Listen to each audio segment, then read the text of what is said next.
Highways మనం నిన్న మాట్లాడుకున్నాం వరల్డ్ ఛాంపియన్షిప్ ఆఫ్ లెజెండ్స్ అని చెప్పేసి ఈరోజు సెమీఫైనల్ పాకిస్తాన్తో ఇండియా ఉంది.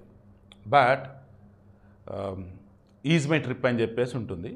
స్పాన్సర్ వాళ్ళే దెబ్బకి స్పాన్సర్షిప్ మేము కాదన్నారు, మేము ఉండమన్నారు. ఎందుకు?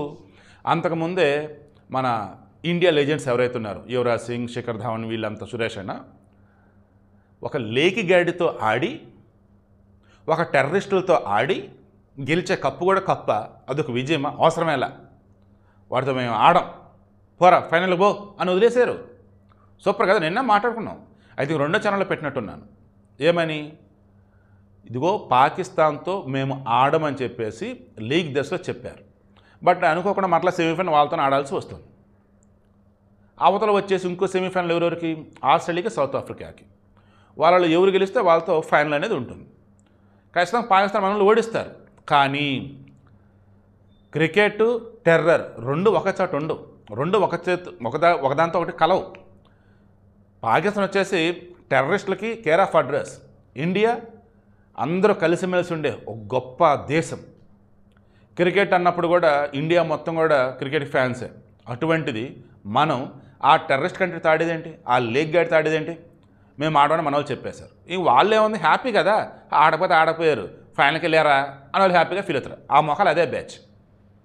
అండ్ ఇక్కడ మెచ్చుకోవాల్సింది ఈజ్ మై ట్రిప్ను చూసారు, వాళ్ళని మెచ్చుకోవాలండి. వాళ్ళు ఒకటే మాట అన్నారు, పాకిస్తాన్ ఆడే ఏ మ్యాచ్కైనా ఇక మేము స్పాన్సర్గా ఉండమని చెప్పేశారు. సూపర్ కదా. ఇక రాను రోజులలో సెప్టెంబర్లో ఏషియా కప్ నిన్న మాట్లాడుకున్నాం. ఏషియా కప్ అన్నది పాకిస్తాన్లో జరగట్లేదు, దాన్ని వేరే వేరే చోట్ల జరుగుతూ ఉంది.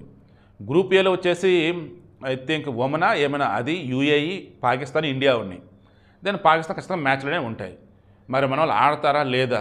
ఏషియా కప్లో పాకిస్తాన్తో ఆడాల్సి వచ్చినప్పుడు బాయ్కట్ చేస్తే పాకిస్తాన్ ఆటోమేటిక్ గెలిచినట్టు ప్రకటిస్తారు. దెన్ పాయింట్ల పట్టికలు అన్నప్పుడు కూడా సెమీఫైనల్ ఆడాల్సి వచ్చినప్పుడు అయినా వద్దనుకుంటే అదే ఫైనల్కి వెళ్ళిపోయింది. అలాంటప్పుడు కప్పు కూడా ఆడతాం అనవసరం కదా. సో పాకిస్తాన్ ఎక్కడైతే ఉండిద్దో టీంలో, యాక్చువల్లీ నేను ఏమనంటే టీం వైజ్ ఆడుతున్నప్పుడు ఆటోమేటిక్గా మనం కూడా పనిచేయాలని చెప్పేసి అన్నా. అలా మనల్ని కూడా ఆడాలని చెప్పేసి అన్నాం. బట్ మనోళ్ళు ఏకంగా సెమీఫైనలే అవసరం లేదు, పోరా నువ్వే ఫైనల్ పడిన వాడు మొఖాన్ని వదిలేశారు అంటే ఇక ఏషియా కప్లో కూడా ఒకసారి మన వాళ్ళు ఆలోచించాలి. అండ్ స్పాన్సర్లు ఎవరైతే ఉన్నారో వాళ్ళు కూడా, మీరు కనుక భారతదేశం తిన్న వాళ్ళు కనుక అయినట్టయితే దేశం ముఖ్యం, దేశీయుల యొక్క దాన్ని ఏమో అందాం మనోభిష్టం, అది మీరు గుర్తించాలి, గౌరవించాలి. బిజినెస్ తర్వాత దేశమే ఫస్ట్ అన్నప్పుడు ఆ పాకిస్తాన్ ఆడే ఎక్కడైనా సరే మీరు స్పాన్సర్గా ఉండకండి. అండ్ ఈజ్ మై ట్రిప్ వాళ్ళు నిజంగా మెచ్చుకుంటూ ఉన్నా.